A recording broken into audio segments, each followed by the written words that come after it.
Once again we are back with this beast. मतलब ये गाड़ी का हम लोग पहले भी रिव्यू कर चुके हैं। जब ये गाड़ी नहीं थी तभी हम लोग ने इसका डिटेल रिव्यू किया था। गाड़ी पे क्या कुछ सामान लगा था उसका हम लोग ने रिव्यू किया था। Good morning guys, welcome back to the channel. कशात सगळे मजेत में? I hope everyone is doing just great. So अभी बज रहे, गुड मॉर्निंग तो नहीं हो रही, दोपहर के ऑलमोस्ट 12:30 है, दोपहर के 12:30 बज रहे।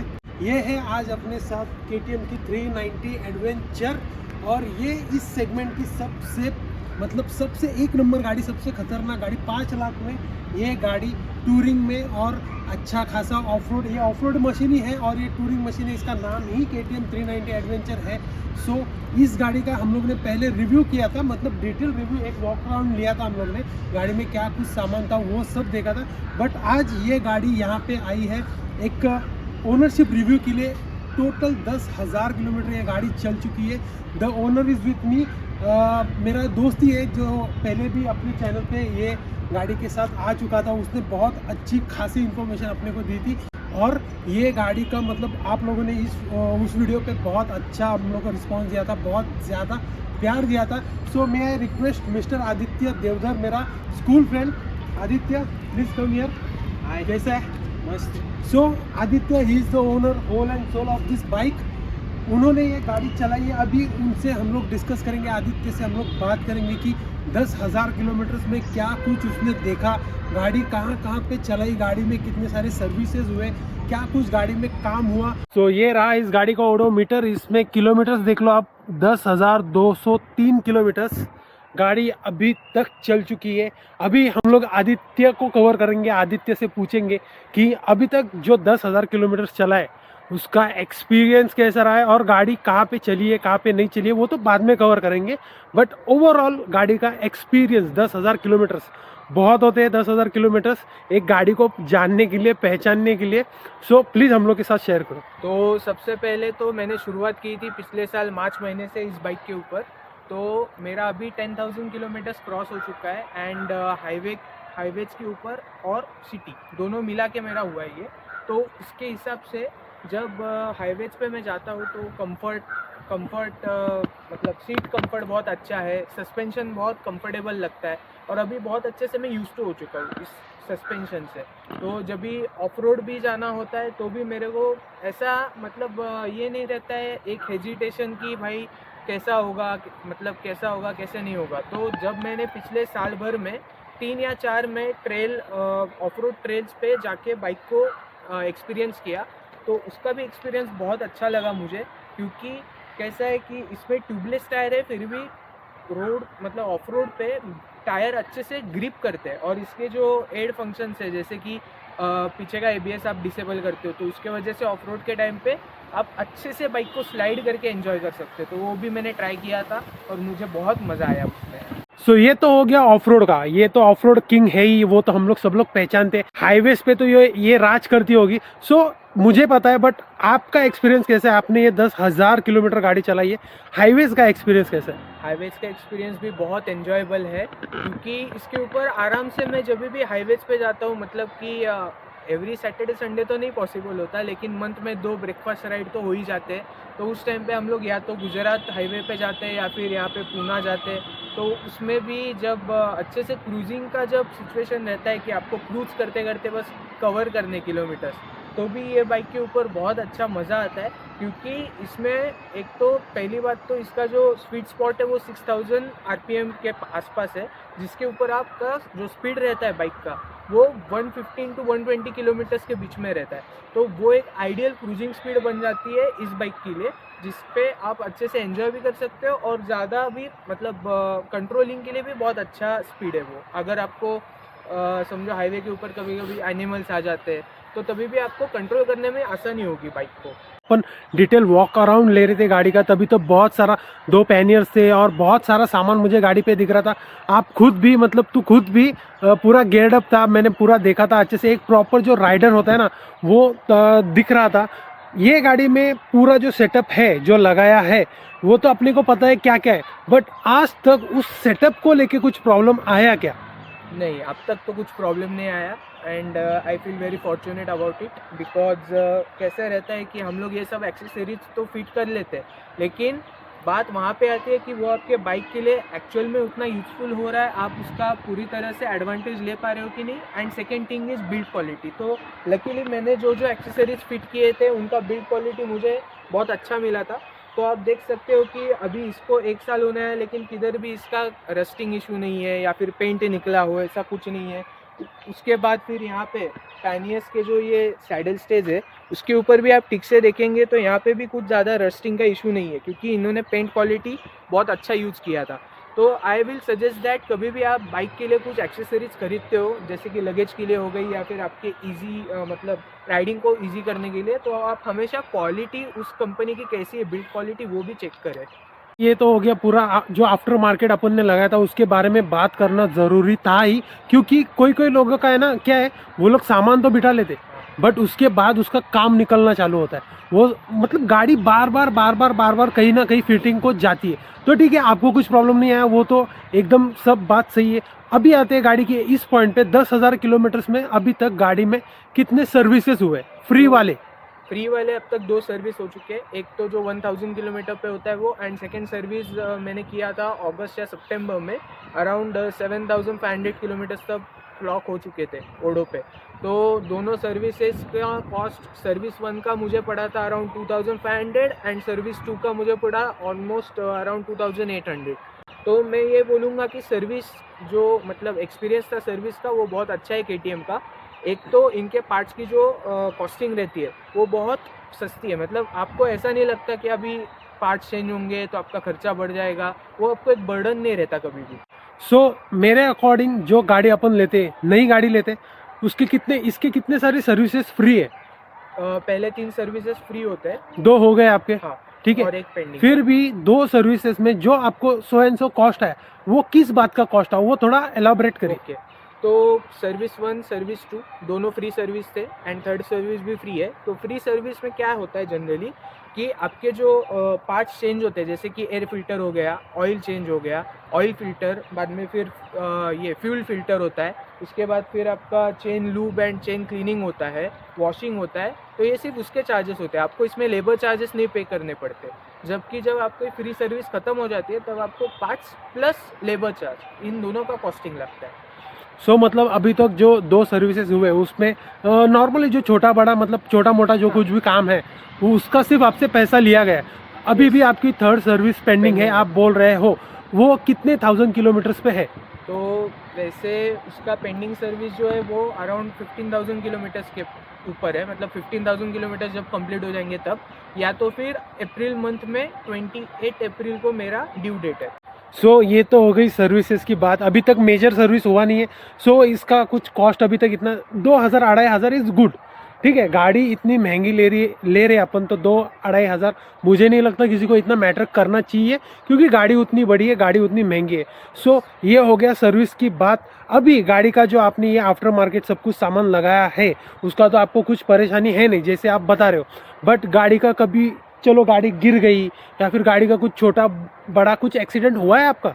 हाँ, एक बार हुआ था, एक्चुअली जुलाई मंथ की बात है, पिछले साल की। तो मैं और मेरा दोस्त हम दोनों गए थे कुंभे वाटरफॉल्स पे। तो आते वक्त हम लोग को थोड़ा लेट हो गया था, शाम हो चुकी थी, बारिश का टाइम भी था, एंड ऑल्सो उस टाइम पे आने के टाइम पे थोड़ा बहुत ऐसा मतलब अराउंड 6:30 हो गए थे। तो ये लाइट तो, सनलाइट तो चला गया था कम्प्लीटली, एंड बारिश भी हो रही थी। तो वो टाइम पे जो खालापुर और खोपोली वाला रोड है जहाँ से हम लोग खोपोली हाईवे को कनेक्ट करते हैं, तो वहाँ पे एक्चुअली ऑयल स्पिल हुआ था। तो तभी मुझे पता नहीं था, क्योंकि ऑफ कोर्स इतने रात में आपको थोड़ी समझेगा कि वहाँ पे ऑयल गिरा है। तो मैं अराउंड 40-45 के अराउंड किलोमीटर्स पर आवर के स्पीड पे था, लेकिन जब मैंने देखा कि एक्चुअल में यहाँ से एक साइकिल वाला आया, वो अचानक से आ गया, तो इसके लिए मैंने ब्रेक मारा। तो मुझे लगा कि ठीक है चलो कंट्रोल हो जाएगी, लेकिन वहाँ पे था ऑयल गिरा हुआ था। इसकी वजह से मैं स्लिप हो गया राइट साइड के ऊपर, एंड थोड़ा घिसते घिसते आगे मैं चला गया था। लेकिन तभी भी बाइक के ऊपर डैमेज अगर देखें आप, तो सिर्फ मेरा जो ये क्रैश गार्ड है यहाँ पे सिर्फ क्रैचेस आए हैं और यहाँ से थोड़ा घिस गया था, लेकिन ओवरऑल बाइक को आप देखोगे तो कहीं पे भी डैमेज नहीं हुआ था। बिकॉज मैंने यह वाला जो क्रैश गार्ड बिठाया ये अच्छे कंपनी का बिठा है एंड ऑल्सो इनका जो ये शेप है ना, ये आपके एक्चुअल बाइक के बॉडी को प्रोटेक्ट करता है। मतलब वो कुछ रहते हैं ना, जैसे कि कुछ क्रैश गार्ड होते हैं कि सिर्फ आपको एस्थेटिक लुक देने के लिए होते हैं, उनका एक्चुअल जो सेफ्टी पर्पस होता है वो फुलफिल नहीं होता। लेकिन इसका हुआ है बिकॉज मेरा कोई खर्चा नहीं हुआ उस टाइम पे। बाइक का इंश्योरेंस था नो डाउट, लेकिन मुझे कुछ नहीं हुआ, बाइक को कुछ नहीं हुआ, बस माइनर घिस गई थी बाइक एंड ये जो नकल गार्ड रहता है ये थोड़ा टूट गया था, बस उतना ही था। लेकिन ये तो मैंने चेंज कर दिया, बाकी एज सच कुछ हुआ नहीं। गाड़ी अभी फिलहाल आपके टायर्स कंडीशन क्या है? गाड़ी के टायर के कंडीशन क्या है? कितने हज़ार किलोमीटर और ये चल सकते हैं गाड़ी के टायर्स आपके? तो ये जो टायर्स है ये मेक्सिलर्स है, मेक्सिलर के टूरेंस टायर्स जो कंपनी फिटेड आते हैं। तो मैंने जितना मेरे ग्रुप में देखा है उनमें हम लोग को ये बोला गया, जो लोग 2-3 साल से ये बाइक को यूज़ कर रहे हैं उन्हें बोला कि अराउंड 11,000 to 16,000 के बीच ये वेयर एंड टायर हो जाते हैं। तो अभी मेरा जैसे कि 10,000 हो चुका है, लेकिन अभी भी टायर लाइफ बची है, अराउंड 40-45% है टायर लाइफ। तो अभी तो मैं चेंज नहीं करने वाला, लेकिन अभी जब कोई बड़ा राइड अगर मैं करता हूँ ये साल में, तब मैं राइड के पहले चेंज ऑफकोर्स करूँगा इन टायर्स को। इस गाड़ी में कौन से मोड दिए? इसमें 2 मोड्स आते हैं, एक तो स्ट्रीट मोड है, सेकंड ऑफ रोड है, रेन मोड नहीं है। रेन मोड नहीं है, सॉरी, चलो रेन मोड दूसरे गाड़ियों में आता है, बट ठीक है। जो स्ट्रीट मोड है, ऑफ रोड मोड है, उसका एक्सपीरियंस कैसे है आपको? तो स्ट्रीट में अगर आप हाईवेज पे क्रूज करना चाहते हो तो मैं स्ट्रीट मोड पे ही रखता हूँ, इवन सिटीज़ एंड हाईवेज। जब मैं एक्चुअल में ट्रेल राइडिंग के लिए जाता हूँ या फिर जहाँ पे ऐसे 2-3 किलोमीटर्स के रफ पैचेस होते हैं जहाँ पे रोड है ही नहीं, पूरा ग्रेवल है, वो सब कुछ है, तब मैं इसको ऑफ रोड मोड में डालता हूँ बाइक को। इसका ट्रैक्शन कंट्रोल जो है वो मैं ऑफ रख देता हूँ, ताकि मेरा जो पावर है वो कट ऑफ ना हो, ताकि मुझे टॉर्क मिले बाइक का आगे पुल करने के लिए। And third thing is that मैं रेयर टायर का ABS भी ऑफ कर देता हूँ, ताकि ABS किक इन ना हो और मैं कहीं गिर ना जाऊँ। तो उसके वजह से इसके जो फीचर्स है वो एक्चुअल में यूज़फुल है जब आप ऑफ रोड पे जाते हो। तो ये सिर्फ मार्केटिंग गिमिक नहीं रखा है, ये एक्चुअल में यूज़फुल फीचर्स है इस बाइक में। सो लास्ट टाइम हम लोग ने जब इसका डिटेल वॉक अराउंड लिया था, तभी हम लोग ने पूरे आफ्टर मार्केट के जो आपने एसेसरीज लगाए उसकी बात की थी। अभी कुछ आपने ऐड किया है क्या गाड़ी में? हाँ। उसके बाद तो ये मैनुअल क्रूज कंट्रोल बिठाया मैंने, हाईवेज पे बहुत काम आता है ये। सेकेंड थिंग है ये ब्रेक फ्लूइड रिजर्वायर का प्रोटेक्टर लगाया मैंने, ये जाना की तरफ से है, अच्छा प्रोडक्ट है। एंड देन एंगुलर वाले मैंने ये हैंडल बार रेजर्स बिठाए जाना के। एक्चुअली आपने देखा होगा कि जनरली सीधे होते हैं ये, तो इसमें थोड़ा सा एंगल है पीछे की तरफ, तो एक्चुअल में इसको पुल बैक या फिर एंगुलर ऐसे रेजर्स कहा जाता है। देन नेक्स्ट है ये मैंने बिठाया था, ये रेयर ब्रेक का मतलब ब्रेक रिजर्वायर का प्रोटेक्टर है, ये पीछे वाले ब्रेक के लिए बहुत अच्छी चीज़ है। एंड देन यहाँ पे मैंने ये जो अपना कूलेंट रहता है रेडिएटर का, उसका जो ये कंटेनर होता है उसके ऊपर मैंने ये प्रोटेक्टर लगाया, ताकि कंटेनर को कुछ ना, बिकॉज वो प्लास्टिक का है, अगर टूट गया रास्ते में तो बाइक स्टार्ट नहीं होगी क्योंकि कूलेंट गिर जाएगा। नेक्स्ट एक्सेसरी है ये 360 मिरर। इसका मेन यूज़ होता है आपको बड़े हाईवेज पे, जहाँ पे 6 लेन हाईवेज होते हैं, वहाँ पे आपको कैसा रहता है कि आप फर्स्ट लेन में चलाते हो या फिर सेकंड लेन में, तो आपको लेफ्ट एंड राइट का विजन मिलना चाहिए। क्योंकि क्या होता है, जो कंपनीज मिरर देती है वो उतने बड़े नहीं होते। ये वाला मैंने सीट लगाया है, ये लुविया इंडस्ट्रीज़ का है, जो पिलियन कंफर्ट के लिए है। अगर आप पिलियन के साथ ट्रैवल करते हो, लॉन्ग राइड करते हो, तो उसको अच्छा बैक सपोर्ट मिलेगा, जिससे कि उसको बैक पेन वगैरह नहीं होगा। सो जो ये सारे जो आपने एसेसरीज जो ऐड ऑन किए हैं गाड़ी में, उनकी कॉस्ट क्या है अभी? तो अभी जो रिसेंटली मैंने ऐड किए हैं एक्सेसरीज जो मैंने अभी दिखाया आपको, उस सब का कॉस्टिंग अराउंड 6,000 है। और अगर पहले के मतलब ओवरऑल का टोटल करने जाए तो अराउंड 1 लाख के ऊपर जा रहा है अभी, 1,05,000 के अराउंड। फ्यूल इकोनॉमी क्या है गाड़ी की? एवरेज का क्या आपको एक्सपीरियंस आया? गाड़ी कितने स्पीड पे चलाओ तो कितना एवरेज दे रही है, और नॉर्मल चलाओ कितना एवरेज दे रही है गाड़ी? तो हाईवेज पे अगर मैं जाता हूँ तो हाईवे राइडिंग के टाइम पे मुझे अराउंड 28 to 30 के बीच में मिल जाता है। अगर समझो 28 कब मिलता है कि जब मेरा पूरा बाइक लोडेड रहता है, जैसे कि पैनियर्स हो गए, टॉप बॉक्स हो गए, मेरी टैंक बैग लगा देता हूँ, तो उसकी वजह से वेट ऑफकोर्स बढ़ता है। तो उस टाइम पे अराउंड 27-28 के आसपास मिलता है हाईवेज पे। एंड जब मेरी बाइक सिर्फ टॉप बॉक्स के ऊपर होती है या फिर स्टॉक मतलब कुछ लगाया नहीं होगा और मैं ब्रेकफास्ट राइड पे जाता हूँ, तब मुझे अराउंड 32-33 के आसपास मिल जाता है। एंड वही बात करें अगर सिटी की, तो सिटी में अराउंड 20-22 बस।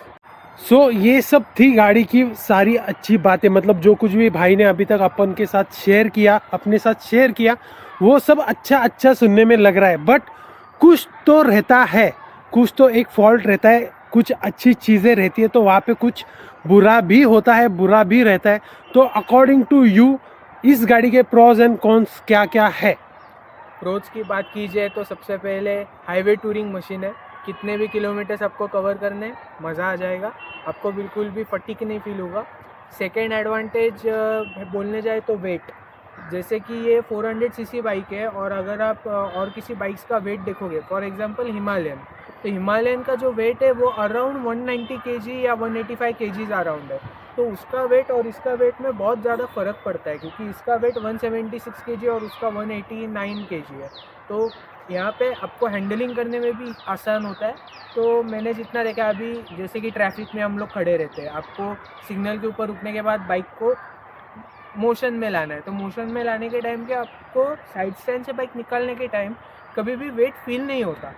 और वही अगर आप हिमालयन के साथ कंपेयर करने जाए तो फिर उसमें वेट फील होता है। तो ये एडवांटेजेस है कुछ जो मुझे लगे। सो डिसएडवांटेज आपके हिसाब से क्या है, कौन क्या है गाड़ी के? कॉन्स ऐसे एक ही है अगर देखा जाए तो, जो है क्विक शिफ्टर का। मतलब ये एडवांटेज भी है कि क्विक शिफ्टर है इसमें, लेकिन डिसएडवांटेज है क्योंकि कभी कभी ये वर्क नहीं करता सीमलेसली। मतलब जो अप शिफ्ट और डाउन शिफ्ट हम लोग करते हैं तो कभी कभी ये बहुत ज़्यादा जर्की होता है। सो डिसएडवांटेज एक ही है आपके हिसाब से हाँ। गाड़ी में? Yes. So Aditya, thank you so much ये सारी इन्फॉर्मेशन हम लोग के साथ शेयर करने के लिए। पहले भी जो अपन ने डिटेल रिव्यू किया था गाड़ी का, तभी भी भाई ने बहुत यूजफुल इन्फॉर्मेशन अपने साथ शेयर की थी, जिसका अपने को रिस्पांस बहुत अच्छा आया था। वीडियो पे प्यार भी आपने बहुत सारा दिया था। अभी भी भाई ने बहुत अच्छे से जो उनका खुद का ओनरशिप एक्सपीरियंस है वो बहुत अच्छे से अपन को समझाया है। सो अभी के लिए इतने रखते हैं। If you are new to my channel, please subscribe my channel, bell notification on करना मत भूलिएगा। If you like the video, hit the like button, share and comment ज़रूर करना। और वीडियो में कुछ भी अच्छा लगा हो, भाई ने इतने एफर्ट्स दिखाए, भाई का कुछ भी इंफॉर्मेशन आपको यूज़फुल रहा हो, तो प्लीज़ इस वीडियो को लाइक करिए।